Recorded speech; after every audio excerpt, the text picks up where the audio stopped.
esta tarde, queridos hermanos, podemos hacer de esta frase una declaración de fe. En su poder me sostendré. En su poder me sostendré. Bendito sea nuestro buen Dios que en Cristo nos ha reconciliado. Un alto costo tuvo que pagar Jesús. El tema de hoy se llama como vuestro Padre. Como vuestro Padre. Qué admiración nos causa el saber que todo lo que sucede en nuestra vida, Dios lo encamina para conformarnos a la imagen de su Hijo. Romanos 8:29 nos dice: porque a los que antes conoció, también los predestinó para que fuesen hechos conforme a la imagen de su Hijo.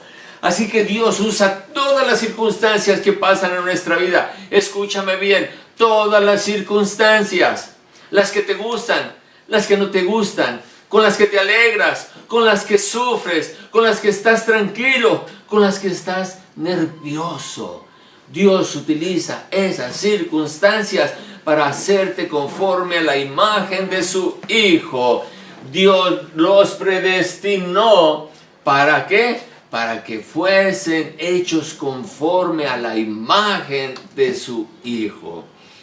Déjenme decirles que aunque no lo vemos y en ocasiones sentimos que estamos a años luz de experimentarlo, sabemos que Dios siempre cumple sus propósitos. No es mi trabajo el saber cuándo ni cómo, pero confiando en la fidelidad de Dios, mi trabajo es creer que algún día en mi ser portaré la imagen preciosa de Jesús. ¡Wow! Yo no sé si a ustedes les pasa lo que a mí me pasa, mis queridos hermanos. Al leer a la vida que Dios me llama, me siento tan lejos porque es tan grande lo que se espera de mí que, como se dice, no lo puedo cumplir. Mejor lo archivo en el área de lo opcional. Lucas 6:36. ¿Recuerdan la lectura bíblica, el último versículo? Por eso digo que caerían despreciando. Sed pues misericordiosos, como también vuestro Padre es misericordioso. ¡Wow! Conforme a la doctrina que dice que nada es verdad y nada es mentira, todo depende del color del cristal con que se mira, este versículo lo hago algo así como una invitación, un anhelo. A veces creo que nada más es un símbolo, ¿verdad? Literalmente Jesús no quiere decir esto y no lo veo como un mandamiento porque me compromete.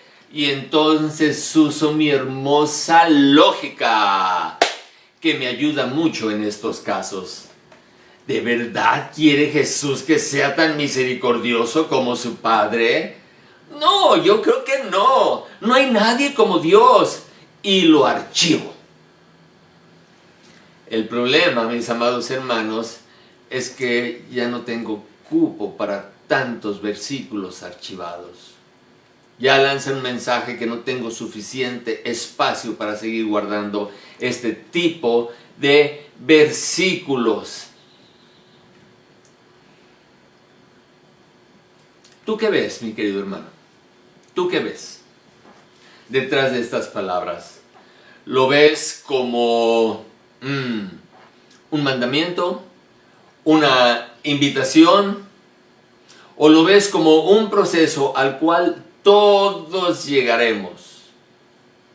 ¿Estará acaso hablando Cristo de la calidad o de la cantidad de la misericordia? ¿Estará Cristo hablando de que debemos ser de la misma calidad y de la misma cantidad de misericordia que su Padre? He de decirles, amados hermanos, que Lucas no estuvo en el Sermón de la Montaña. Él registra estas palabras muchos años después, cuando hizo su investigación para escribir el Evangelio. Pero Mateo sí estuvo, y lo que registra Mateo, al menos a mí, me deja con la boca abierta. Mateo 5:48. Sed pues vosotros perfectos, como vuestro Padre que está en los cielos es perfecto. Si el versículo anterior no lo entendía, con este mi cerebrito tronó como palomita de maíz y se pregunta, ¿en verdad quiere Jesús que lleguemos a perfección, a niveles de perfección como la del Padre? ¿Acaso pide Jesús que yo sea omnipotente, omnisciente y omnipresente? No, imposible. Jesús tiene que estar hablando de otra cosa que no sea la calidad de las perfecciones de Dios, ni la cantidad de las mismas. Esto no lo entiendo. No entra en la corteza dura de mármol cerebral que Dios me puso en mi cabecita. Pero la Biblia me da una respuesta que tampoco entiendo. Hebreos 10:14. Porque con una sola ofrenda hizo perfectos para siempre a los santificados. Si Dios está formando la imagen de su Hijo en mi interior, la única respuesta posible es sí. Jesús quiere que yo sea misericordioso y perfecto como su Padre, pero en un sentido diferente, no basado en la calidad de su perfección o en la cantidad de su perfección, ni de su misericordia. Dios quiere perfeccionarme tanto en mis perfecciones como en mi misericordia. Pastor, déjenme decirles algo. Nosotros seremos perfeccionados en el cielo. De veras no había pensado en eso. Pero, ¿qué misericordia podré desarrollar donde ya no hay más tristeza? ¿Donde ya no hay dolor ni sufrimiento? Allá será necesario que yo sea perfecto en misericordia si nadie necesitará de mi ayuda. No, mis queridos hermanos, Dios desea desarrollar toda nuestra capacidad y potencial de misericordia aquí en la tierra. Así que es necesario que hagamos un Selah, una reflexión, una meditación. ¿Qué es lo que Jesús nos está hablando? ¿Qué es lo que Jesús nos está pidiendo? Podemos ver que este mandamiento de Jesús no es para todos los humanos, no. Jesús dice, ¿como quién? Como Dios, como vuestro Padre, como vuestro Padre. Para ser misericordioso no es suficiente con leer que Jesús te lo ordena, no. La misericordia cristiana no tiene su fuente en la carne, en mi ser, en mi capacidad. Es el resultado de un cambio que Dios produce, según Mateo 7:22. Muchos me dirán en aquel día, Señor, Señor, ¿no profetizamos en tu nombre? Y en tu nombre echamos fuera demonios, y en tu nombre hicimos muchos milagros. Tú puedes tener excelentes resultados, profetizar, echar fuera demonios, hacer milagros, pero la fuente de esta misericordia es la carne de los hombres. Ellos no habían entregado su corazón a Dios. Por eso Jesús les dice en Mateo 7:23, entonces les declararé, nunca os conocí, apartaos de mí, hacedores de maldad. Necesitamos una relación personal con Dios para que Él sea nuestro Padre. Él debe de ser la fuente de su misericordia. Su misericordia es tu misericordia. Jesús nos dice que debemos ser misericordiosos como nuestro Padre, porque Él es la fuente de nuestra misericordia. No podemos tener una misericordia diferente a la de Dios. Si mi misericordia es diferente a la de Dios, no es como la misericordia que quiere Jesús de mí. Debe ser la misma. La que desciende del cielo, llega a mi corazón y llega a las necesidades de mis hermanos. Uno de los más grandes problemas que enfrentamos hoy en las iglesias es hacerle creer a los creyentes que podemos hacer las cosas sin Dios. Ya no necesitamos orar, simplemente declaramos lo que queremos y Dios lo tiene que hacer. No podemos hacer las cosas sin Dios. Nos dicen que con un poco de esfuerzo humano es más que suficiente. Pero déjame decirte, Jesús no acepta las obras que salen de nuestra humanidad. ¿Cómo? Te lo repito. Por muy buenas que sean, Jesús no acepta las obras que salen de nuestra humanidad. Juan 5:45 nos dice, gloria de los hombres no recibo. Porque lo que nos motiva para hacer las cosas es quitarle a Dios su lugar y nosotros recibir gloria y admiración. Por eso declara no conocer a los obradores de maldad, pues sus corazones no han sido transformados. Juan 5:42.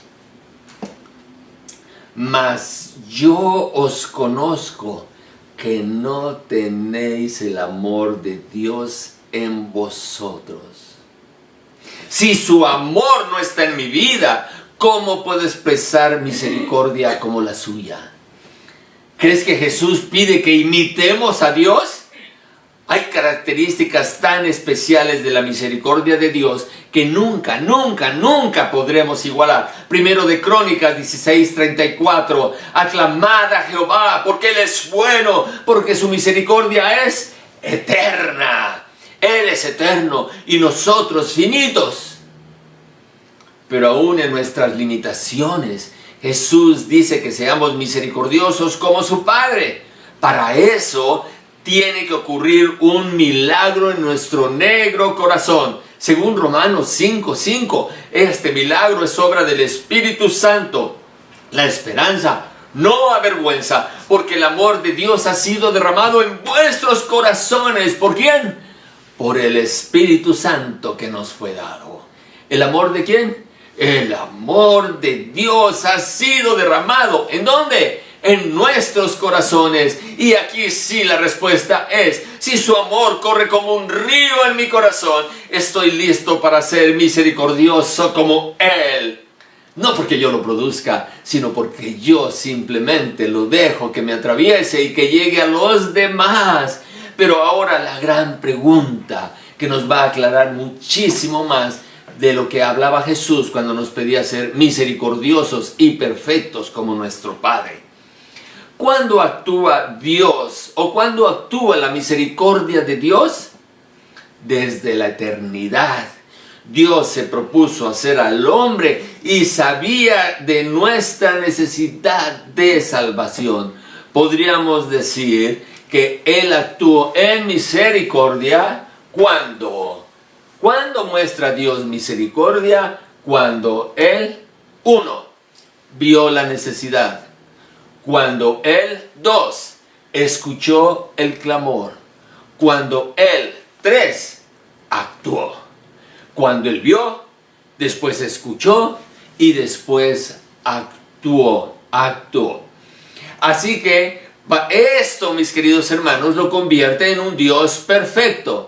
Al momento de mostrar su misericordia, Él es un Dios perfecto. Y si queremos ser misericordiosos como Él, tenemos 3 tareas que aprender. La siguiente, para ser misericordiosos como Dios. Aprender. 1, ver la necesidad. 2, escuchar la necesidad. 3, aprender a actuar. Aprender a actuar. Ahora, con esta imagen es más fácil entender el sentido en que Jesús hablaba. Pues si cada vez que vemos la necesidad actuamos como Él actuó, esto nos hace perfectos en el sentido de cumplir con nuestra bendición de traer paz a los corazones inquietos. Aclaro, no estoy hablando de la calidad ni la intensidad de su perfección en su misericordia, sino en la respuesta que damos a la necesidad. Isaías nos da un ejemplo de la misericordia requerida por Dios. Vamos a Isaías 58 del 10 al 11 en la Nueva Traducción Viviente. Alimenten a los hambrientos y ayuden a los que están en apuros.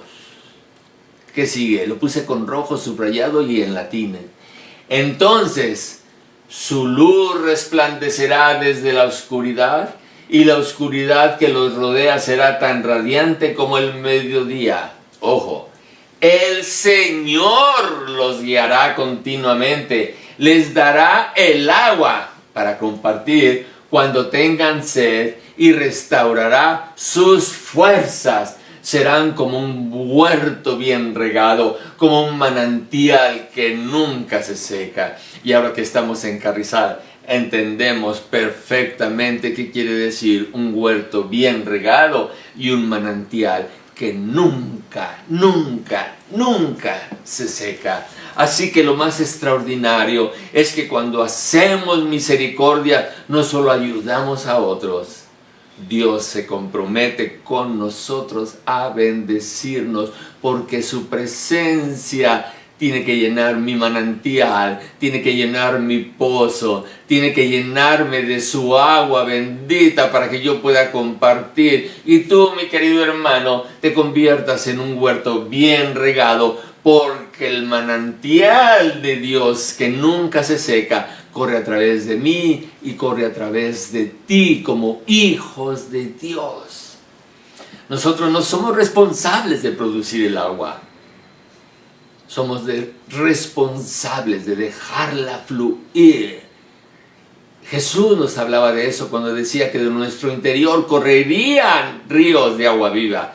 Él no dijo, producirán ríos de agua viva, sino dijo, correrán ríos de agua viva. Mostrar misericordia, mis amados hermanos, generalmente requiere un sacrificio de tiempo, energía o dinero. La misericordia que no cuesta mucho, no vale mucho. Jesús vino al mundo con un propósito, para darle la gloria al Padre. Él tuvo que pagar por nuestras heridas causadas por la vida. Hizo todo lo necesario para rescatarnos, sujetándose al Padre y glorificando su nombre. Esa es la clase de servicio y ministerio que Dios quiere de nosotros. Lo que hacemos, lo hacemos por amor sin esperar nada. Jesús, nuestro gozo, es que su nombre sea glorificado. Así que con Jesús como fuente que nos capacita, sujetemos nuestra voluntad al Padre. Aclaro, muchas veces nos pedirá el Padre que hagamos cosas que no nos gustan mucho. Así que, como hijos de Dios, saquemos los versículos que nos comprometen del archivo opciones. Saquémoslos de ahí. Debemos entender que esta es la ley de amor de Cristo. Hagamos misericordia cada vez que veamos necesidad. Así seremos misericordiosos y perfectos como nuestro Padre es misericordioso y perfecto. Pero, ojo, advertencia. No haga las cosas buenas en tu carne. por muy buenas que sean, no las hagas en tu carne. Gálatas 6:8 nos dice, saquémoslas, 6:2, saquémoslas del archivo de las opciones, porque al sobrellevar las cargas los unos de los otros, cumplimos la ley de Cristo. Y la ley de Cristo no es una opción, no es una invitación, es algo que debemos hacer. La ley de Cristo me dice que sobrellevemos las cargas los unos de los otros, Pero esto que es muy bueno, no lo hagamos en la carne. Y ahora sí pasamos a 6:8, Gálatas 6:8. Porque el que siembra para su carne, de la carne segará corrupción. Pero, o más, el que siembra para el Espíritu, del Espíritu segará vida eterna. Recuerden que decía en Isaías que Dios estaba dispuesto a guiarnos. El trabajo de Dios es mostrarnos la necesidad. ¿A quién ir? ¿Cómo ir? ¿Por qué ir? Ese es el trabajo de Dios. El nuestro, mis queridos hermanos, es creer que Dios sabe lo que hace y en consecuencia actuamos. Gálatas 8:9, el siguiente versículo. No nos cansemos pues de hacer el bien. No nos cansemos, porque a su tiempo segaremos si no desmayamos. Tenemos que aprender a confiar en Dios. ¿Recuerdas? Jesús es el camino y sin Él nada somos.